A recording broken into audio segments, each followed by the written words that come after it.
Well, thank you, everyone. It's fantastic to be in Edmonton. I've never been here before. A couple of days ago, right before I left, I was like, oh man, I gotta do some research about Edmonton. So I went to a friend of mine, a colleague who follows hockey, and I said, are the Oilers in the playoffs? Exactly. The good news is the Capitals aren't in the playoffs either. So anyway, enough hockey talk. It really is a pleasure for me to be here. I'm going to give you some reflections. I am an economist by training, but this is really going to be more about the policy environment, the need to get the social science working with the natural science, the ecology and the hydrology, et cetera, around these issues. And so to kick us off, I think we all here get this sense, but when I look at a piece of private land like this, I see a factory. Now, if you're a farmer, a rancher, if you harvest lumber, you already see those lands as factories. But I think increasingly the broader public is seeing that private lands are a source of many, many goods and services beyond the conventional ones we harvest and sell.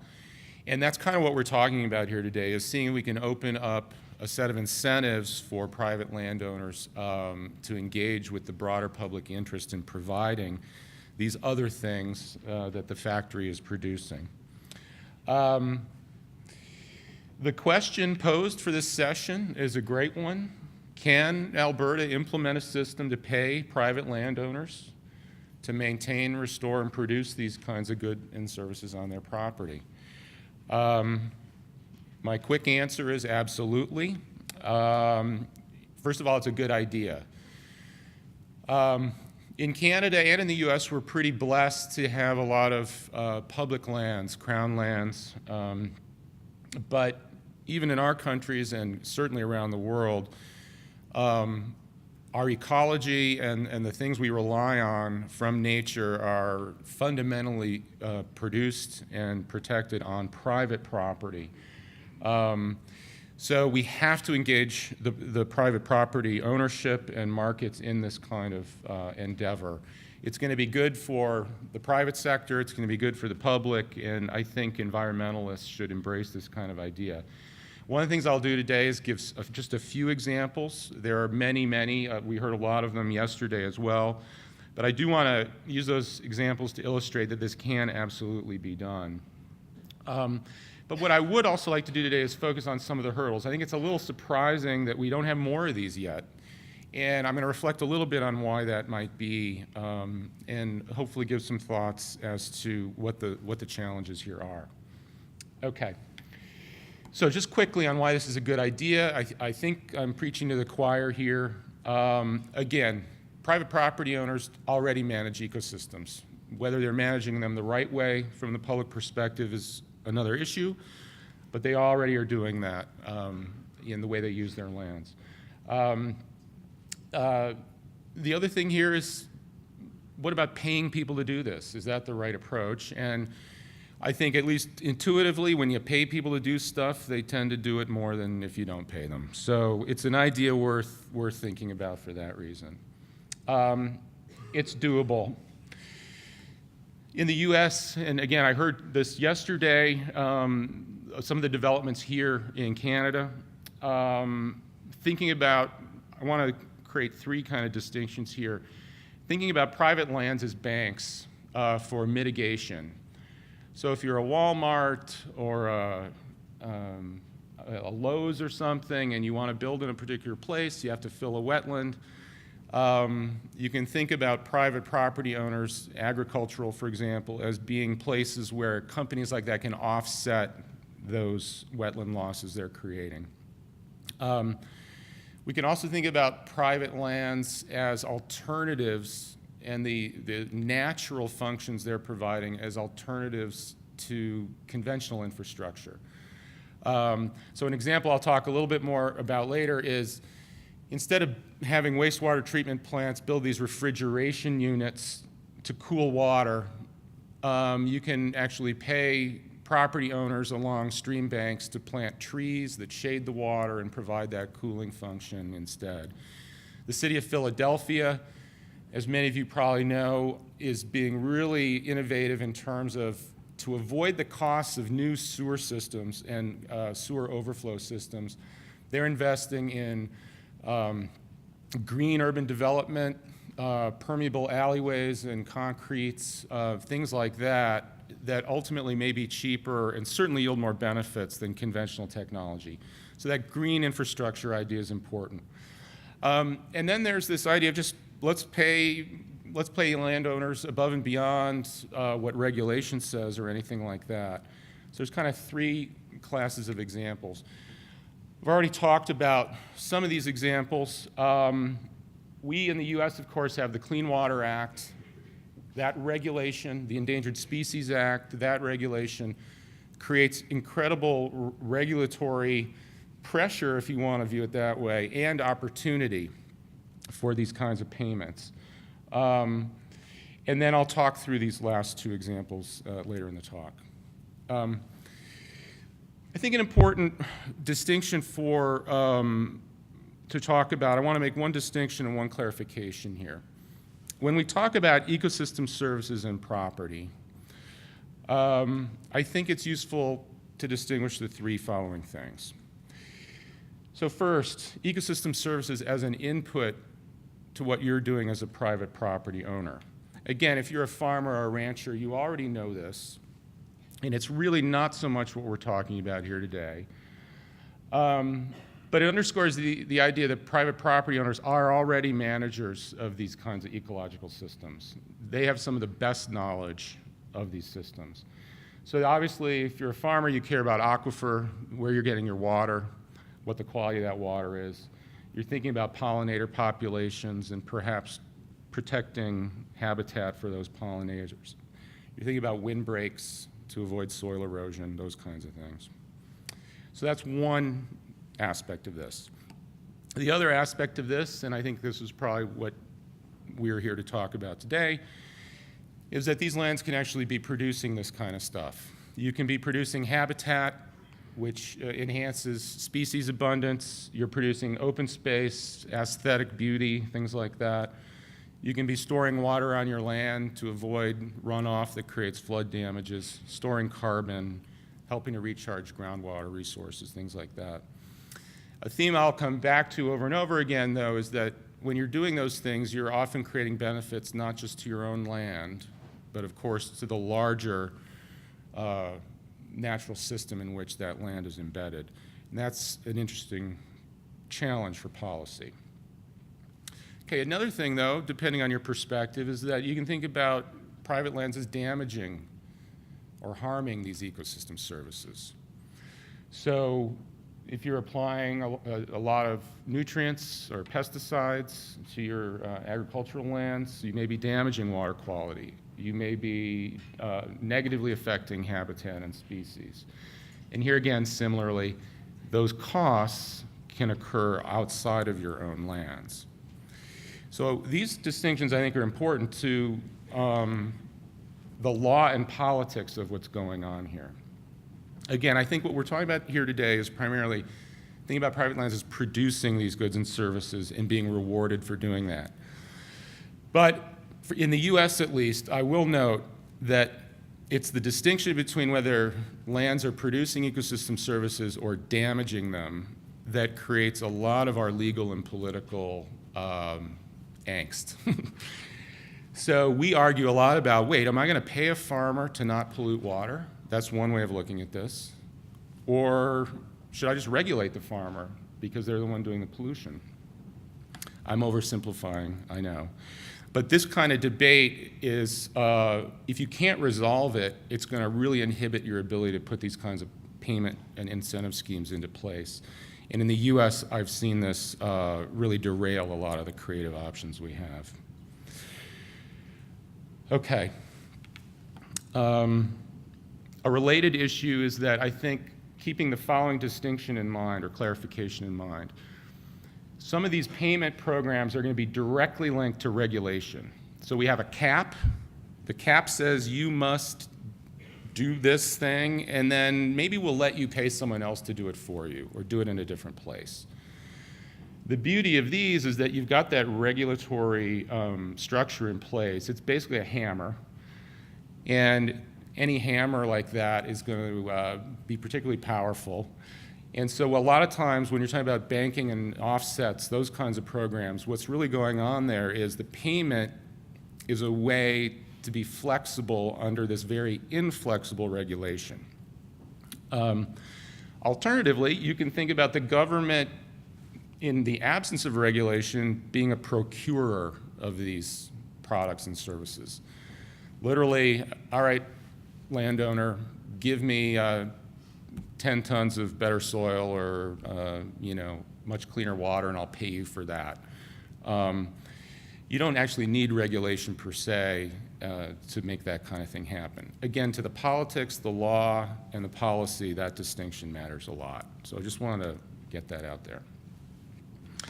Let me shift gears briefly and get kind of down to the nitty-gritty of what I see some of the challenges are, and I want to start with the ecology. Basically, this whole subject is nothing without the ecology. So for any of you out there who are natural scientists, I apologize for the following picture. It's the simplest, most ridiculous depiction of an ecological system you'll ever see, but baby steps, okay? I'm gonna build up from this a little bit.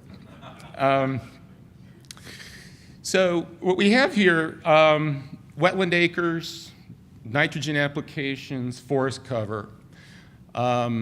These you can think of all as inputs to an ecological process that somehow affects water quality.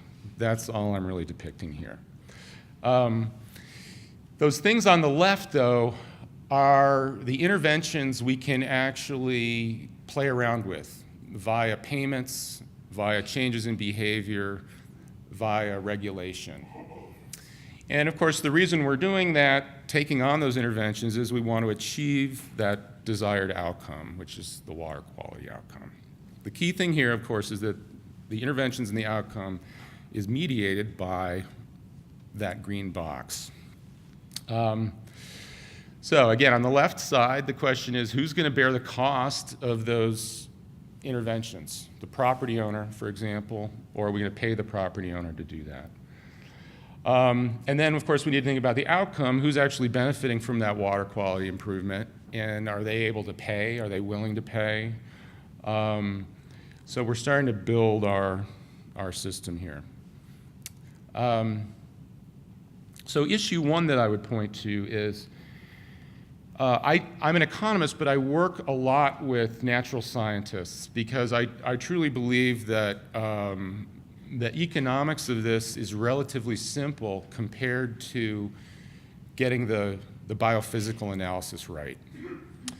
So, fundamentally with these payment programs, the question is, if we get a landowner to plant a riparian buffer, let's say, or to apply less nitrogen, what do we get out of that? I mean, that's the public question and the environmental question.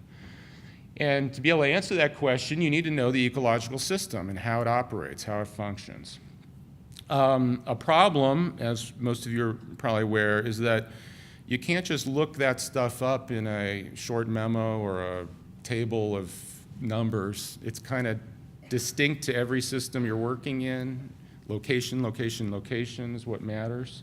The systems are just not uniform. And then another thing I'll point out is these ideas are new enough in ecology that we don't have decades and decades and decades of research on these relationships and understanding these processes. We have a lot more than we did 10 years ago, but it's still a work in progress. And so this is going to be an important thing to think through and work through in terms of any kind of implementation. Another issue that still relates to this ecological process piece is, again, the geographic nature of it. We take action up north here, and that's going to affect migratory birds, let's say, all the way down into the US, certainly into southern Alberta. So you've got action in one place and consequences in very different places. Water moves, air moves, species move. And the effects, the benefits, if you will, or the harms, can take place 10 miles away, 100 miles away, even thousands of miles away. And this is another one of these key barriers, because that means it's maybe not just the provincial government that needs to be involved. Maybe it's the national government. It's not just the local community.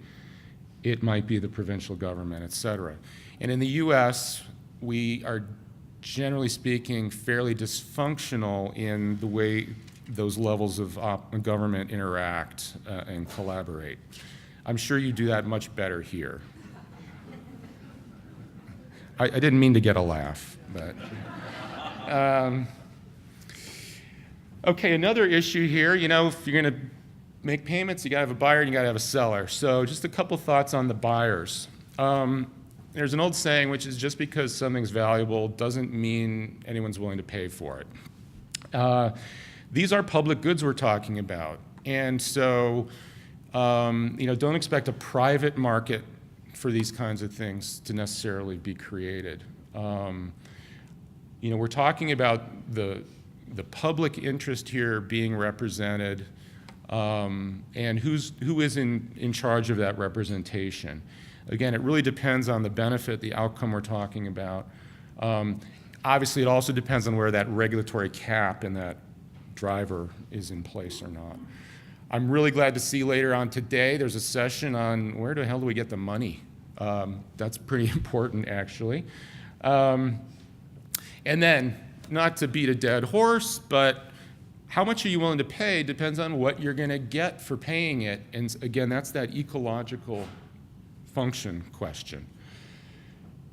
Okay. Issue 4, let's talk about the sellers now, the property owners themselves. It's dangerous to talk about the law because I know there are lawyers in the room, and I'm not one, but just a couple of tales from the US.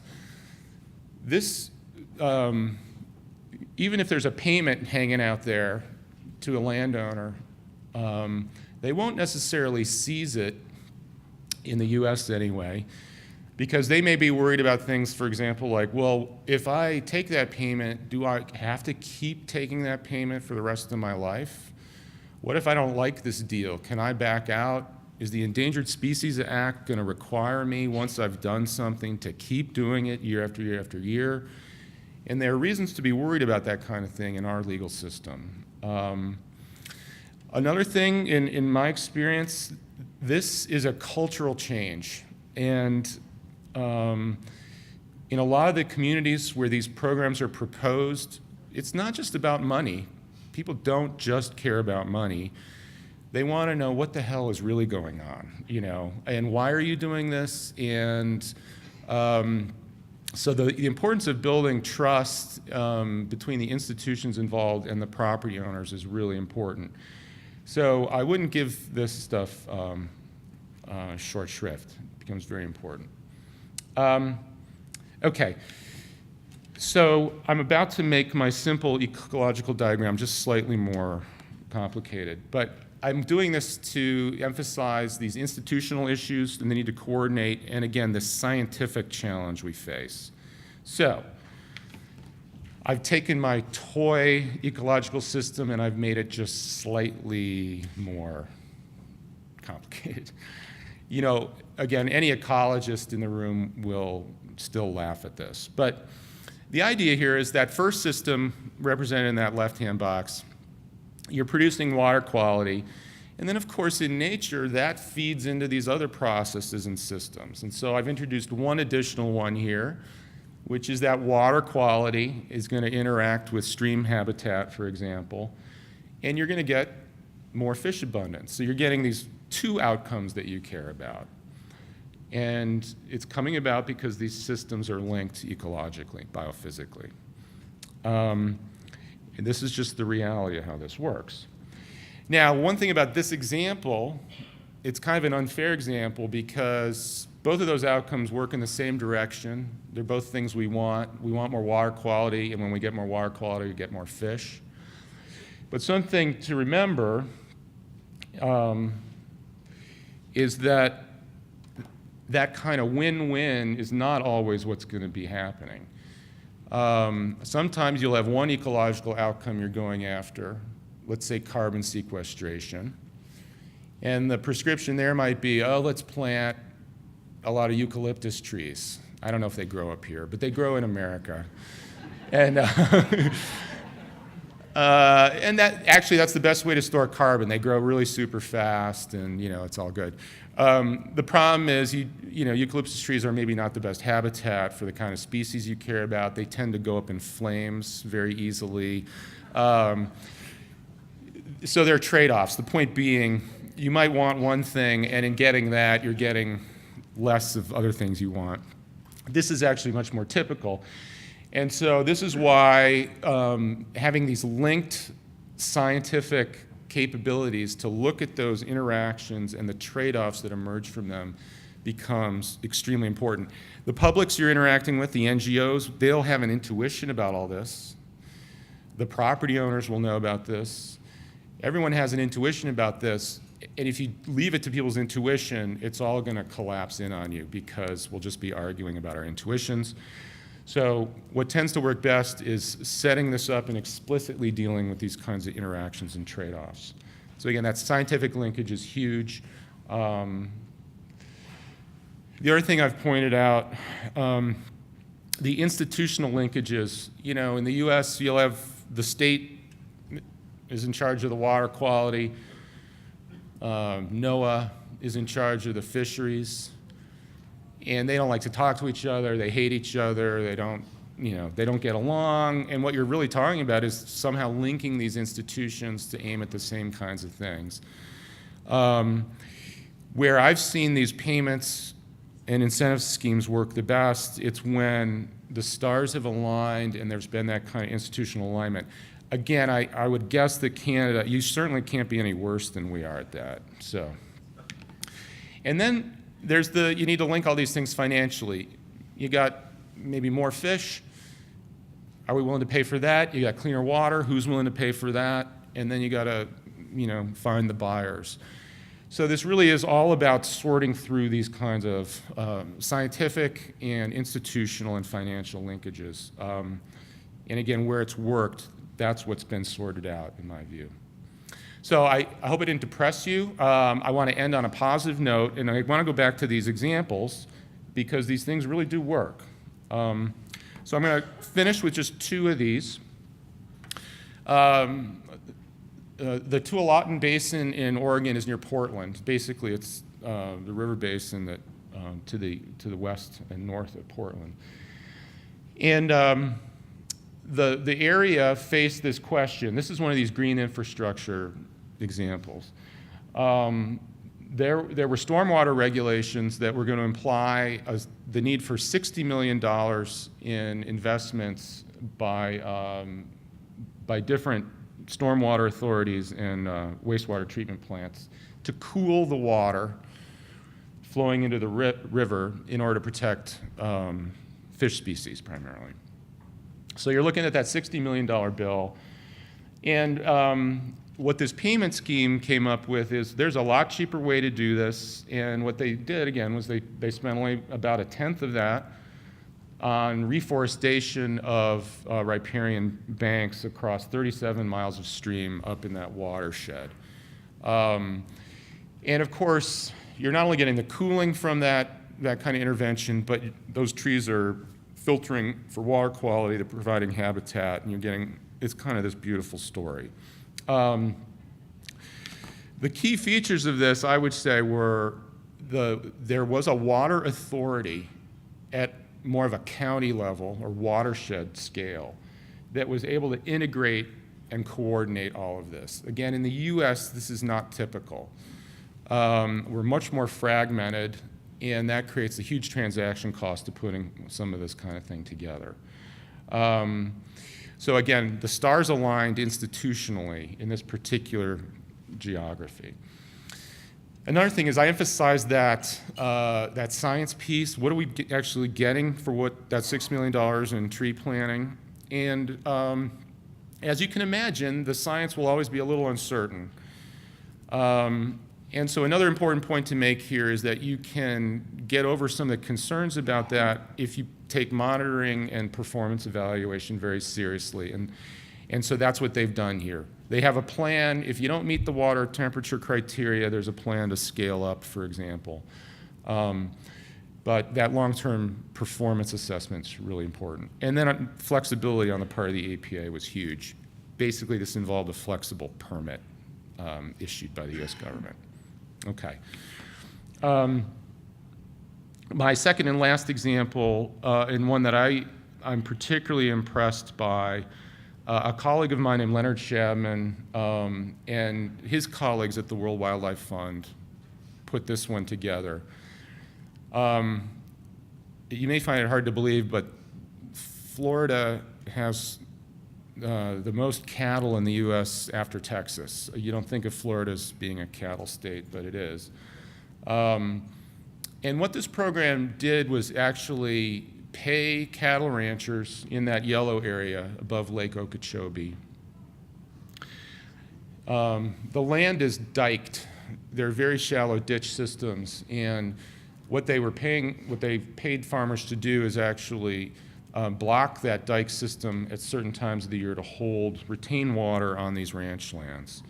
Now the reason from the state's perspective, the public's perspective to do this, is that if you look at that system, that water's flowing north to south, it's flowing into Lake Okeechobee. If you know anything about the Everglades, there's a huge nutrient problem there. So one of the things that's going on here is when you hold that water on the land, you're actually allowing for nutrient uptake, nutrient cycling up in the watershed before it gets to Lake Okeechobee. So there's that water quality benefit. The other thing you're doing is you're affecting flood pulses going into Lake Okeechobee.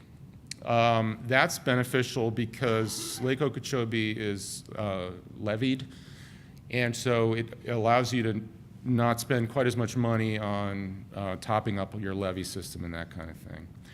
And then the third thing you're doing is by affecting those water pulses, you're changing the timing and degree of fresh water going out to the estuaries on the east and west side of Florida. And that has a huge habitat effect on marine and estuarine species. So that was kind of the ecological, social, and economic upside to trying to do this. The key thing here, first of all, this program exists. It is now in place. Contracts are up and running. Payments are being made. And to me, it's the most fully developed and actually impressive example of this in the US anyway. The lessons to take from it, the bad news is it took 10 years to actually set this thing up. It doesn't just happen like that. The contract elements, what I mean by that is, what are you actually getting paid for? When it rains, who's bearing the risk of when it rains and how much it rains? And so a lot of this was negotiated with the ranching community. And the innovative contract elements are to actually insulate the property owners from a lot of the risk associated with variable precipitation and those kinds of things. Another theme here is this was aided by the fact that Florida has water management districts that are delineated by watersheds, not by the location of cities and that kind of thing. So that was a huge piece of this. And then the final piece is that from the very beginning, they designed this to be collaborative with the ranching community rather than go off and study it and design it for 3 years and then present it to the ranching community. This was really built from the bottom up with them in mind to build trust and that kind of thing. So in summary, absolutely it's doable, and not only that, it's worth doing. I've emphasized a little bit sort of the political and legal issues and getting them resolved quickly. And then basically it's a set of stories about not the economics, but collaboration with the natural science community around these systems analyses. The search for leaders in government who will embrace flexibility and creativity, and then that constant interaction between who's going to buy this stuff and who's actually going to sell it. So thank you for your time, and go Alberta.